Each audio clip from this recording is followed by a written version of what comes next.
How to change your age in Roblox. Hi everyone, I'm here to assist you today. Without any delay, let's jump right in. First, open Roblox on your device and log into your account. After you've logged into your account, click on the gear icon at the top right. Here, click on Settings. After you click on Settings in here, click on Account Info and scroll down. You'll find Birthday.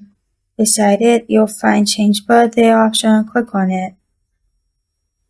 Now you can select month, day, and year you were born.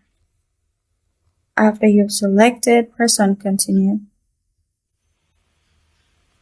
After you've done this, it will take some time to load and code will be sent to your mail.